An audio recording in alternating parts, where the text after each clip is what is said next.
రాలేదు. ఒక ఎదవ వైసీపీ, ఎందుకంటే వైసీపీ గత ముఖ్యమంత్రి మన కాపు ఎమ్మెల్యేని మంత్రుల్ని తిట్టిస్తే కానీ మన పౌరుషం రాలేదు. అంటే నేను అనేది ఏంటంటే 4% 6% ఉన్నోళ్ళే రాజ్యాధికారం వస్తుంటే ఇంతమంది మనం ఉంటే ఎందుకు రావట్లేదని నాలాంటి యువతకి చాలా మందికి ఆవేదన ఆలోచన ఉండేది. ఏది ఏమైనప్పటికీ కూడా మన జాతి అంతా ఒకటై 2024లో ఈ రాష్ట్రం కోసం పవన్ కళ్యాణ్ గారి ఆశయాన్ని గెలిపించినటువంటి కాపు సోదరి మనందరూ కూడా చేస్తా ఉన్నా. ఎందుకంటే ఇంత కమ్యూనిటీ ఉన్న మనలో యూనిటీ లేదని కొంతమంది, మనలో కోపాలు ఉన్నాయని కొంతమంది.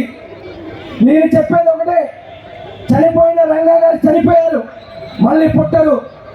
అలాంటి రంగా గారి ఆశయం ఉన్న పవన్ కళ్యాణ్ గారిని రానున్న రోజుల్లో ముఖ్యమంత్రి చేసుకునే విధంగా పాటు పుట్టిన కులాలన్నింటినీ కూడా ఐక్యత చేసి